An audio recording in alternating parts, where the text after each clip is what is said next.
네, 안녕하세요. 주식은 역시 기리기리스의 기리십니다. 안녕하세요, 기리분들. 자, 오늘의 경제 공부 빠르게 보도록 하겠습니다. 같이 공부하시죠. 렛츠 기릿! 자, 오늘은 9월 24일 화요일입니다. 9월도 슬슬 끝나가고 있는데 기리분들의 계좌가 전부 다 빨갛게 변하고 혹은 빨갛다면 더 빨갛게 마무리되는 모습이 나타났으면 좋겠습니다. 자, 첫 번째 내용은 바로 미국 증시 흐름을 보도록 하겠습니다. 전일 미국 증시에서는 제조업 PMI 예비치가 발표가 되었는데요. 예상보다는 조금 더 낮게 나왔습니다. 그러다 보니까 야, 경기 침체 이야기 나오는 거 아니야? 라는 걱정을 했으나 그럼에도 시장에는 큰 충격은 없었으며 3대 지수는 강보합으로 마감이 되었다고 하네요. 그리고 이 와중에 마이크론 요 친구가 중요하겠죠. 내일 드디어 실적 발표를 앞두고 있는데 일단은 기대감이 나오며 3% 정도 상승을 했고, 그리고 테슬라는 바클레이즈가 3분기 인도량이 양호할 것이다 라고 전망하면서 다음 달 10월 2일에 3분기 인도량 실적이 발표가 되거든요. 거기에 대한 기대감이 나오며 무려 5%나 급등하는 모습이 나타났습니다. 그리고 테슬라가 이렇게 오르다 보니까 뭐가 올랐죠? 맞습니다. 2차전지가 또 급등하는 모습이 나타났어요. 그래서 기름들이 보다시피 요즘 따라 2차전지가 나쁘지 않은 모습입니다. 진짜 바닥을 다지는 모습이 나타나고 있는데, 우리 얼마 전에 공부했던 거 기억나시나요? 정배열과 역배열.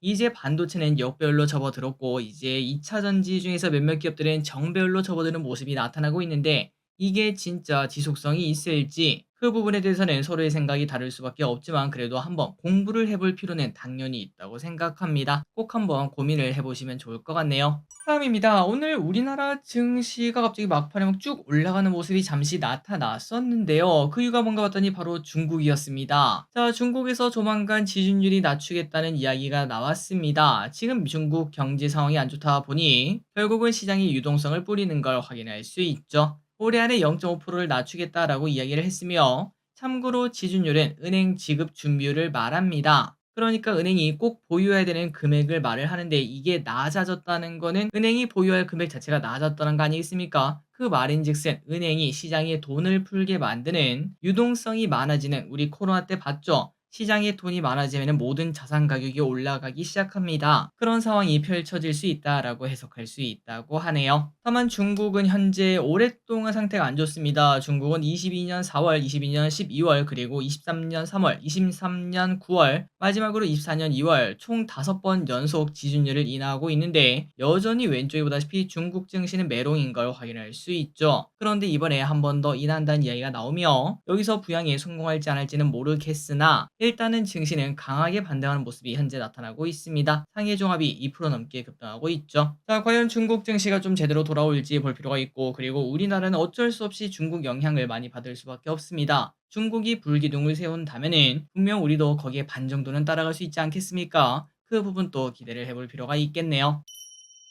다음입니다. 삼성전자 추가 하락은 어렵다. 자, 삼성전자가 더 이상은 하락하기 어렵다는 이야기가 나왔습니다. 하나증권은 목표가를 9.5만 원으로 하향 조정하긴 했는데 그럼에도 불구하고 지금 위치는 역사적 밴드 하단이라는 게 그 이유라고 하네요. 자, 내용을 조금 더 보자면 일단 삼성전자의 3분기 실적은 안 좋다고 합니다. 이 와중에 반도체 부분에 일회성 비용까지 나오기 때문에 목표 주가를 하향 조정할 수밖에 없었다고는 하는데, 그럼에도 현재 가격은 PBR 1.04배까지 내려왔으며 이는 역사적 밴드 하단 수준이라서 충분히 매수를 고려해야 될 시점이라고 합니다. 또한 최근 들어 삼성전자 임원들도 자사주를 사고 있다고 하죠. 벌써 26억 정도를 매수하고 있다고 하는데 과연 삼전의 바닥은 올해 안에 다시 보여주고 다시 10만 전자라는 꿈을 꿀 수 있을지 확인해 보도록 하겠습니다. 다음입니다. 이스라엘 전쟁이 커지는 거 아니냐? 하루하루 새로운 소식이 들려옵니다. 이번에는 이스라엘 군이 레바논 남부와 동부에 대규모 폭격을 가했다는 소식이 나왔는데요. 여기서 무려 500명이 숨지고 1600명이 다치고 있다고 합니다. 그러니까 진짜 이스라엘이 노받고 모습을 보여주고 있는데, 다만 이러한 소식에도 전쟁 관련주는 힘이 없는 모습이 나타났죠. 그래서 아마도 시장에서는 전쟁 확산 가능성을 낮게 보는 것으로 풀이가 됩니다. 다음입니다. 오늘 STO 관련주가 급등하는 모습이 나타났습니다. 앞으로 시장이 커진다는 STO, 이 와중에 어제 오후 STO 법제화를 위해서 전문가들이 모여 간담회를 한다는 소식이 등장하며 오늘 좋은 흐름을 나타냈습니다. 이 간담회에는 김재섭 의원, 한국예탁결제원, 여러 증권사 등등이 모여 현장의 소리를 듣는 자리라고 하는데요. 그러다 보니까 곧 법제화가 되는 거 아니냐 이런 이야기가 나오면서 상승했다고 하며, 그래서 개인적으로 시나리오를 그려보면은 일단 토큰 증권 법제화를 위한 법안 발의를 했다는 소식이 나올 때가 1차 고점, 그리고 법제화가 되었을 때가 아마 2차 고점이 아닐까라는 생각을 해봤습니다. 그때까지 주가가 어떻게 흘러갈지 한번 보도록 할게요. 그리고 다음입니다. 52주 신고가 기업을 보도록 할게요. 자, 해리스가 당선이 되려나 봅니다. 예전에도 말씀드렸지만 돈은 거짓말을 하지 않아요. 대선이 가까워지면 가까워질수록 A 후보 관련주와 B 후보 관련주 중에서 어떤 한쪽은 계속 좋은 흐름을 나타내는 반면 어떤 한쪽은 쭉 빠지는 모습이 나타나는데, 그런데 그 결과를 나중에 확인을 해보면 대부분은 시장이 선택한 그 후보가 당선되는 모습이 나타나더라고요. 그래서 지금 봤을 때는 해리스 관련주가 좋은 흐름을 나타냅니다. CS윈드가 52주 신고가까지 되는 모습을 나타냈고, 그런데 중요한 거는 CS윈드 사실 원래 오를 수밖에 없었던 기업이라고 하네요. 작년보다 올해 매출이 2배나 된다고 하고, 그리고 내년 또 크게 성장할 것으로 보인다고 합니다. 그래서 태양광은 실적 걱정이 조금 남아있는 와중에, 그런데 풍력은 실적이 실제로 찍히는 기업이다 보니까 관심을 계속 가질 필요가 있다고 합니다. 자, 왼쪽에 CS윈드의 주봉을 보면은 최근 들어 확실히 정배열로 바뀌는 모습이 나타나고 있죠. 일봉을 보면은 분명 정배열이 되어 있을 것 같습니다. 이거는 주봉이니까요. 그리고 실적을 보시면은 여기에 2023년 작년보다 올해 2배나 매출이 성장하고 영업이익은 2.5배나 뛰는 걸 확인할 수 있습니다. 그럼에도 불구하고 내년 퍼가 14. 이 정도면은 매력적이다라고 충분히 말을 해볼 수 있겠죠. 하지만 그 반면 하나솔루션을 보시면은 주가 자체도 딱히 느낌이 없죠. 최근 들어 오르긴 하고 있으나 이게 바닥권에서 올라가는 거라 정배열이라고 말할 수는 없고요. 그리고 왼쪽에 보다시피 올해까지는 적자인 것도 확인할 수 있습니다. 그러니까 같은 신재생이더라도 실적이 지키는 거는 풍력이라는 걸 확인하시면 될 것 같습니다. 다음입니다. 당첨금이 바뀌게 될까요? 자, 요즘 로또는 로또가 아니다라는 말 들어보셨죠? 사실 로또란 단어는 인생 역전 이런 느낌이 좀 들어야 되는데, 그런데 가끔 당첨자가 많다 보면은 10억도 안 되는 모습이 나타나.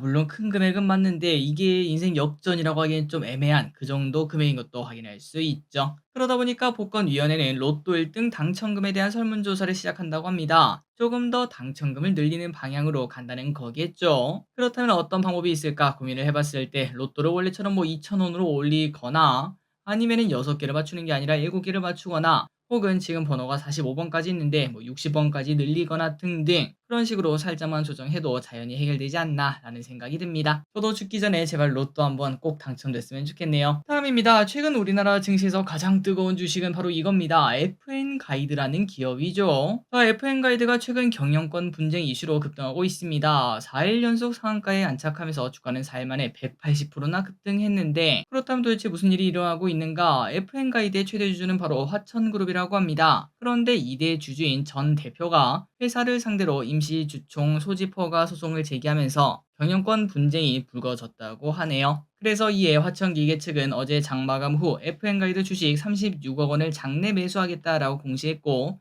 그러한 소식에 오늘 상한가에 도착하는 걸 확인할 수 있습니다. 그리고 덩달아 화천기계와 화천기공도 상한가에 안착했다고 하네요.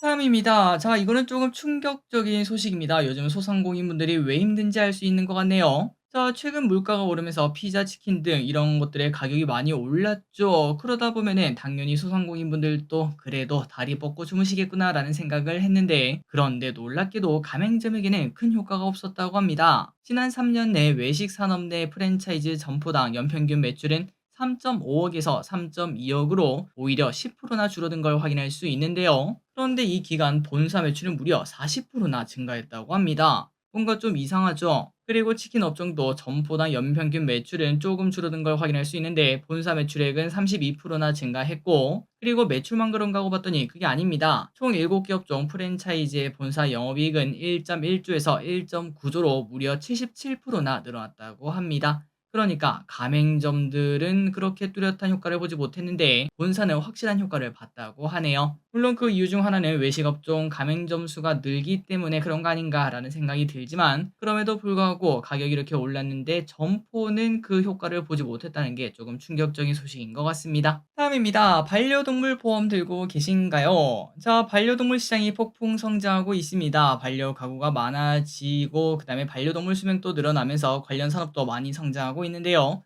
하지만 펫봄 아직까지 가입률은 1%밖에 안 된다고 합니다. 그렇다면 전 세계가 다 그런가? 그렇지 않습니다. 해외에 있는 스웨덴은 40%, 영국은 25%, 일본은 12%나 가입률이 높다고 하는데요. 그런데 우리나라는 상당히 낮은 걸 확인할 수 있죠. 그렇다면 왜 그런가? 바로 아무래도 국내에서는 표준화된 의료 데이터가 없다는 점이 가장 큰 이유라고 하며, 병원마다 가격 차이도 어마어마해서 초진 진료비만 보면은 최저와 최고는 23배나 차이가 난다고 합니다. 그래서 동물병원 진료비 표준화가 꼭 필요하다는 이야기도 나오고 있다고 하네요. 개인적으로도 동의합니다. 다음입니다. LS 일렉트릭 크게 하락했다가 최근 들어 살짝 고개를 들고 있는 기업 중 하나죠. 그런데 대신 증권에서 LS 일렉트릭에 대한 신규 커버리지를 게시했고 목표 주가 21만 원으로 매수 추천했습니다. 3분기 매출 성장폭은 크지 않더라도 고마진인 초고화 편압기 매출 증가로 수익성이 개선될 것이라고 분석을 했고요. 3분기 영업이익은 전년 대비 25% 증가할 것으로 보인다고 하네요. 특히 35년까지 미국 송전망 투자 급증에 따른 수혜를 볼 것으로 전망되며, 현재 미국은 중국 전력기기 수입을 제한하면서 수요 부족에 시달리지 않겠습니까? 그 상황에서 LS일렉의 미국 법인의 생산 능력 확대 등으로 미국 성장이 늘어날 것으로 예상되기 때문에 충분히 매수를 고려할 수 있다고 합니다.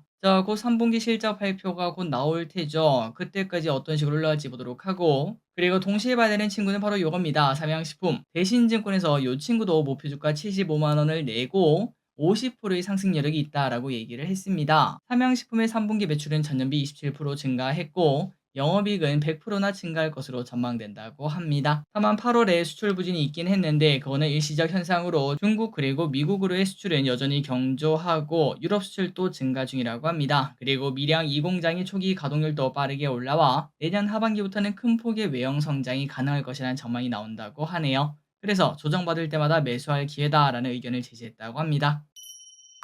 다음입니다. 새로운 AI 기기 개발 착수, 샘 올트먼. 요즘은 잘 안 들리는 이름이지만 올해 초만으로도 정말 뜨거운 이름이었죠. 그런데 이 샘 올트먼이 애플의 최고 디자인 책임자를 지냈던 조니 아이브라는 사람과 앞으로 새로운 AI 기기를 만들기 위해서 같이 개발하고 있다라는 얘기가 나왔습니다. 참고로 조니 아이브는 스마트폰 시대를 열며 아이팟, 아이패드 등 간판 제품을 디자인했던 사람이다 보니 업계에서도 야 도대체 뭘 만들까 이러한 관심이 나오고 있다고 하네요. 그리고 그들이 새롭게 개발할 기기는 챗GPT를 구동할 수 있는 기기라고 합니다. 자연스럽고 직관적인 사용자 경험을 제공할 수 있는 기기를 개발하는 게 목표라고 하는데, 그런데 아직까지 어떤 형태일지 언제 출시되는지 뭐 그런 것들은 공개된 바가 없다고 합니다. 그리고 우리가 지금 생각했을 때 어차피 뭐 우리 컴퓨터 아니면 스마트폰으로 쓰는데 그게 필요한가라는 생각이 좀 들죠. 그런데 모든 혁신은 처음에는 그랬을 것 같습니다. 아이폰 그 제일 처음에 나왔을 때도 아니 굳이 핸드폰을 그 터치를 할 필요 있나?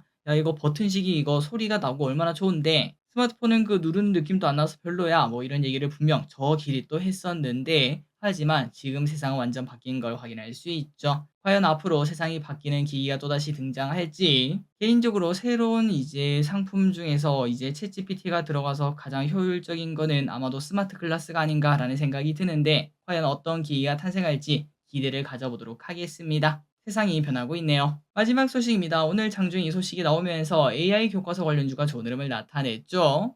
정부에서 내년부터 초중고 일부 과목에 AI 디지털 교과서 도입을 추진하고 있다는 이야기가 나왔습니다. 정부는 현재 검정 시험 결과를 앞두고 있는 상황으로 결과 발표 후 수정본 검토 등의 과정을 거치고 11월 29일에 최종 결과를 확정할 예정이라고 합니다. 그리고 옹진싱크빅은 정부 방침에 맞춰서 AI 교과서 개발을 본격화 중이라고 하는데요. 이미 14년도에 업계 최초로 디지털 기기와 책을 결합해 선보인 바 있고 19년에도 최초로 AI 수학을 선보이는 등 이러한 이력이 있어 오늘 관심을 받았다고 합니다. 그리고 이외에도 다른 교육주도 올라가는 모습이 나타났다고 하네요. 오늘의 공부 여기까지 끝났습니다. 항상 이렇게 같이 공부해서 진심으로 감사합니다. 지금까지 히리셨습니다. 빠이요.